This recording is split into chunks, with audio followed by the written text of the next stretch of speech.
बिस्मिल्लाहिर्रहमानिर्रहीम। अस्सलाम वालेकुम। आप देख रहे हैं मुबश्शिर लुकमान चैनल। मेरा नाम मुबश्शिर लुकमान है। पाकिस्तान को डुबोने का प्लान जो है, रॉ का एक डॉक्यूमेंट लीक हो गया और उसने भारत की सारी साजिश बेनकाब कर दी है। मैं आज खुद गया था फ्लड एरिया में और रावी के ऊपर तक मैं होके आया हूँ, काफ़ी चीज़ें मैं देख कर आया हूँ। तो अब सूरत हाल ये है कि सियालकोट, नारोवाल, गुजरात, वजीराबाद, लाहौर और कसूर में हर तरफ पानी ही पानी है। चनाब, रावी, सतलुज और ब्यास में इंडिया से अभी तक मुसलसल पानी आ रहा है। मैं आपको पहले दिन से एक बात कह रहा हूँ कि पाकिस्तान में आने वाली ये तबाही कुदरती नहीं है, बल्कि इंडिया ने एक साजिश के तहत पहले आखिरी वक्त तक अपने आबी ज़खायर में पानी स्टोर किया और फिर अचानक सैलाबी रेला छोड़ दिया कि हमें तकलीफ हो या डुबोने की कोशिश है। तो अब तो इंडियन पंजाब के लोग मेरी इस बात की तस्दीक करना शुरू हो गए हैं कि मोदी सरकार ने पाकिस्तान से ऑपरेशन सिंदूर में शिकस्त का बदला लेने के लिए उनको भी कुर्बानी का बकरा बना दिया। रावी, सतलुज, ब्यास ये हिमाचल प्रदेश से पंजाब में उतरते हैं और पिछले 15 दिन से हिमाचल प्रदेश में जगह जगह क्लाउड बर्स्ट हो रहे हैं। तूफानी बारिशों की वजह से नदी, नाले, दरिया बिखरे हुए हैं वहां पे। लेकिन इंडिया ने ये सैलाबी रेला कई रोज तक रंजीत सागर डैम और फिर माधोपुर हेडवर्क्स में रोक के रखा। इतवार को सुबह 10:30 बजे इंडियन हाई कमीशन ने हमें इतला दी कि जी हम पानी रिलीज कर रहे हैं। पीर और मंगल की दरमियानी शब्द जब दोनों मकामात पे खतरे के सायरन बजे तो फिर उन्होंने अचानक अपने आबी जखायर के गेट ही खोल दिए। इसके बाद जो हुआ वो हम अपनी आंखों से देख रहे हैं, उस भुगत भी रहे हैं। तो इस सैलाबी रेले ने हमारे यहाँ जो तबाही करनी थी वो तो हो रही है, लेकिन हमें डुबोने के लिए इंडिया ने अपने लोगों को भी डुबो दिया। जब ये सैलाबी रेला गुरदासपुर के देहात को मलिया पेट कर रहा था, एन उसी वक्त इंडिया ने इलाके से गुजरने वाली नहर को सिर्फ इसलिए बंद कर दिया ताकि वो भी पानी के दबाव से टूट जाए। तो दरिया में पानी का दबाव कम करने के लिए इंडिया ने किसी मुकाम पे कोई बंद नहीं तोड़ा। ये बंद या तो कुदरती तौर पर पानी के दबाव से खुद टूट गए या फिर लोगों ने अपनी मदद आपके तहत उनको तोड़ा।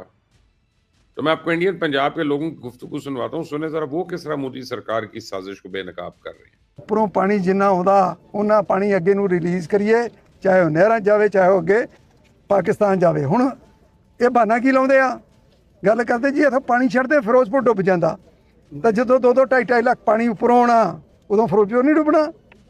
ਓਏ ਹੌਲੀ ਹੌਲੀ ਕੱਢਦੇ ਰਿਹਾ ਕਰੋ। ਇਹ ਪ੍ਰਬੰਧਾਂ ਦੀ ਕਮੀ ਆ, ਇਹ ਸੋਚ ਦੀ ਕਮੀ ਆ। ਅਸੀਂ ਤਾਂ ਜਗਾਉਣ ਲਈ ਆਏ ਯਾਰ। ਰਾਜਸਥਾਨ ਨੂੰ ਜਾਣ ਵਾਲੀਆਂ ਦੋਨੋਂ ਨਹਿਰਾਂ ਬਿਲਕੁਲ ਸੁੱਕੀਆਂ ਪਈਆਂ ਨੇ, ਬੰਦ ਪਈਆਂ ਨੇ। ਹੁਣ ਕੀ ਰਾਜਸਥਾਨ ਨੂੰ ਪਾਣੀ ਦੀ ਲੋੜ ਨਹੀਂ ਰਹੀ? ਕਹਿੰਦੇ ਨੇ ਇਹਨਾਂ ਨਹਿਰਾਂ ਦੇ ਰਾਹੀਂ ਰਾਜਸਥਾਨ ਦੇ ਰੇਗਿਸਤਾਨ 'ਚ ਪਾਣੀ ਭੇਜਿਆ ਜਾਂਦਾ, ਰੇਤਲੇ ਇਲਾਕਿਆਂ 'ਚ ਪਾਣੀ ਭੇਜਿਆ ਜਾਂਦਾ ਹੈ। ਪਰ ਕੀ ਅੱਜ ਉਸ ਰੇਗਿਸਤਾਨ ਨੂੰ, ਰੇਤਲੇ ਇਲਾਕਿਆਂ ਨੂੰ ਪਾਣੀ ਨਹੀਂ ਚਾਹੀਦਾ? ਜਾਣ ਬੁੱਝ ਕੇ ਕਰਤਾਰਪੁਰ ਸਾਈਡ ਪਾਣੀ ਛੱਡਿਆ ਗਿਆ। ਉਹਨਾਂ ਨੂੰ ਪਤਾ ਸੀ ਕਿ ਇੱਥੇ ਸਿੱਖਾਂ ਦਾ ਗੁਰਦੁਆਰਾ ਹੈਗਾ ਆ, ਇਸ ਸਾਈਡ ਪਾਣੀ ਨਾ ਛੱਡੀਏ, ਗੁਰਦੁਆਰੇ ਨੂੰ ਨੁਕਸਾਨ ਹੋ ਸਕਦਾ ਆ। ਪਰ ਫਿਰ ਵੀ ਭਾਰਤ ਨੇ ਪਾਣੀ ਛੱਡਿਆ, ਜਿਹਦੇ ਨਾਲ ਗੁਰਦੁਆਰੇ ਨੂੰ ਨੁਕਸਾਨ ਹੋਇਆ, ਗੁਰਦੁਆਰੇ ਦੇ ਅੰਦਰ ਪਾਣੀ ਗਿਆ। ਇਹ ਇੱਕ ਪਾਣੀ ਦੇ ਨਾਲ ਅਟੈਕ ਕੀਤਾ ਗਿਆ ਆ। इससे पहले पंजाब ने 88 में बदतरीन सैलाब झेला था। नारोवाल के लोग गवाएं कि सैलाब में भी दरबार साहब, करतार साहब को काफी नुकसान तो कोई नहीं पहुंचा था उस वक्त। उस वक्त सिखों की इस मुकद्दस मकाम की इमारत भी पुरानी, अब तो पूरा दरबार नया बनाया और पहले की निस्बत 8 से 10 फुट ऊंचा बनाया गया। लेकिन इसके बावजूद पानी दरबार साहब के अंदर तक पहुंच गया। तो दरबार साहब के आसपास रहने वाले गांव के लोग खुद कह रहे हैं कि इतना पानी तो 88 में भी नहीं आया था। तो मैं आपको बताऊं कि इंडिया ने सिर्फ दरबार साहब, करतारपुर को डुबोने के लिए पूरे पंजाब को डुबोया। ये घटिया साजिश अजीत दियोल की क़यादत में रॉ ने रचाई थी। आपको अपनी स्क्रीन पे जो डॉक्यूमेंट नजर आ रहा है, इसमें रॉ की पूरी प्लानिंग दर्ज है कि दरबार साहब, करतारपुर को सैलाब के जरिए खत्म किया जा सकता है। दरबार साहब, करतारपुर सिखों का मजहबी मकाम ही नहीं, बल्कि सिख कम्युनिटी के साथ हमारी भाईचारे का इजहार ख्याल भी है। रोजाना सैकड़ों इंडियन यात्री जब करतारपुर कॉरिडोर क्रॉस करते हैं तो ये मनाजिर देख के दिल्ली में मोदी के सीने पे सांप लौट जाते हैं। ये सिख यात्री जब वापसी पर पाकिस्तान की तारीफें करते हैं, हुकूमत पाकिस्तान का शुक्रिया अदा करते हैं, दोबारा आने का ऐलान करते हैं, तो आरएसएस का तो खून खौल उठता है, क्योंकि पिछले 78 साल से मुसलमानों और सिखों के दरमियान फासले पैदा करने की वो कोशिश कर रहे हैं। तो करतारपुर कॉरिडोर ने आरएसएस की साजिश को जड़ से उखाड़ के फेंक दिया। इंडिया की सिख कम्युनिटी पहले ही पाकिस्तान के करीब थी, इस कॉरिडोर की वजह से हमारे मजीद करीब तर हो गई है। तो ये कॉरिडोर सिखों की पाकिस्तान के साथ मोहब्बत की अब अलामत बन चुका है। ये हमारे इत्तेहाद, भाईचारे की निशानी बन चुका है। रावी में सैलाबी रेला छोड़कर इंडिया ने सिख बरादरी की पाकिस्तान के साथ मोहब्बत की, इस निशानी को मिटाने की कोशिश की। इंडिया ने इस साजिश 6 मई की रात अपने तैयारे तबाह होने के फौरन बाद तैयार कर ली थी और ये सैलाबी रैले इंडिया का ही प्लान था। मई में जब गोदी मीडिया लाहौर, कराची और सियालकोट को फतह करने के दावे कर रहा था, एन उस वक्त मोदी का भोंपू मेजर गौरव पाकिस्तान को डुबोने की धमकियां भी दे रहा था।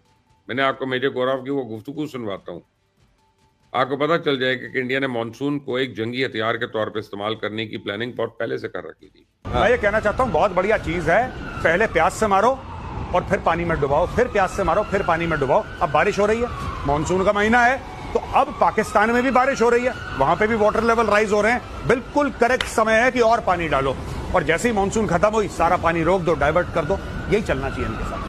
मैं आपको बताऊं कि भारतीय पंजाब के बासियों ने ऑपरेशन सिंदूर के दौरान भारतीय सेना की ना तो हिमायत की, ना ही कोई मदद की, बल्कि पूरी मशरकी पंजाब ने दिल्ली से मुतालबा किया था कि अगर आपको जंग लड़ने का इतना शौक है तो पंजाब बॉर्डर की बजाय गुजरात बॉर्डर से लड़ें। उनका कहना था कि तुम्हारे जंगी अज़ाइम की कीमत हम बार बार क्यों अदा करें। अब भारतीय सेना का बुग़्ज़ देखें कि वो सिखों को जंग में साथ ना देने की सजा भी दे रही है।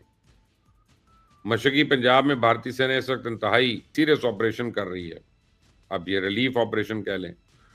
दुनिया की चौथी बड़ी फौज ने इस रिलीफ ऑपरेशन के लिए सिर्फ 2 हेलीकॉप्टर मुख्तस किए हैं। आप पूरा सोशल मीडिया देख लें, आपको इंडियन आर्मी कहीं भी लोगों की मदद करती नहीं दिखाई देगी।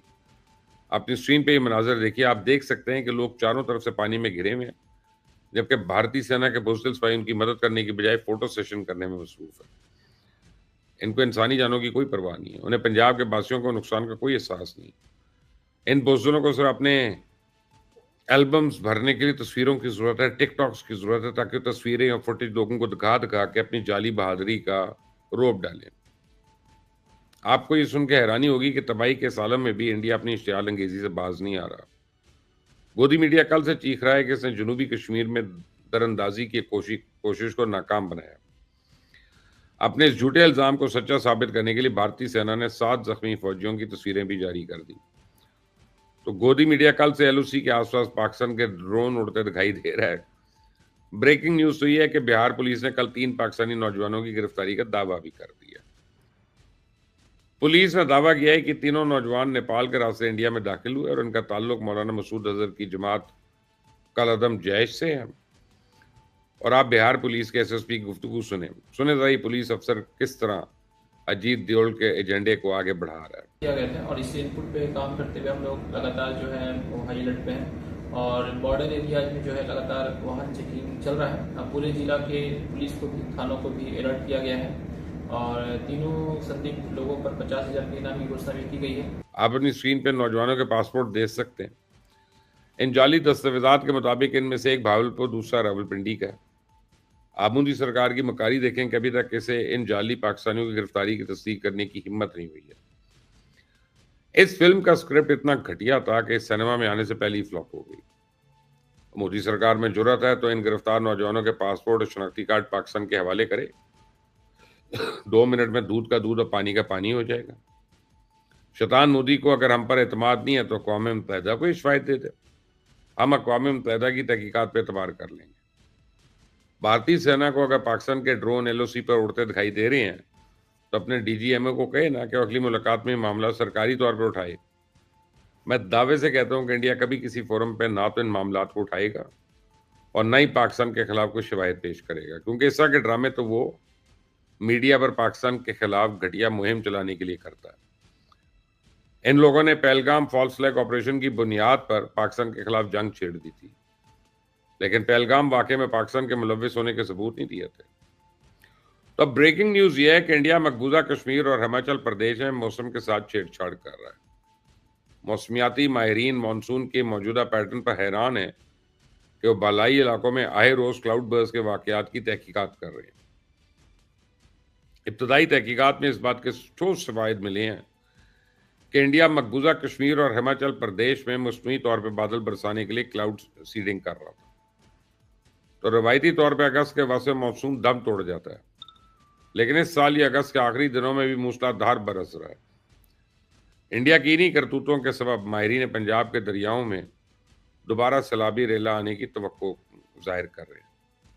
तो चनाब और रावी के आसपास रहने वालों को भी इंतहाई अलर्ट रहना होगा। कल इंडिया ने सालार डैम से चनाब में मजीद पानी छोड़ दिया, जबकि मारूपुर हेडवर्क्स की 4 गेट पानी के दबाव की वजह से पहले ही टूट चुके हैं। तो अब जितना पानी कश्मीर और हिमाचल से आएगा तो सीधा सियालकोट और नारोवाल मियाद धमकेगा। इंडिया ने पानी को हथियार बना लिया, हमें ये हथियार इसे छीनना होगा, वरना ये बर्बादी हर साल हमारा मुकद्दर ना बनती रहे। आप इस बारे में क्या कहते हैं? मुझे कमेंट्स अपनी राय दीजिएगा। इस चैनल को सब्सक्राइब करें, बेल आइकॉन को प्रेस करें। Until the next time, Allah Hafiz.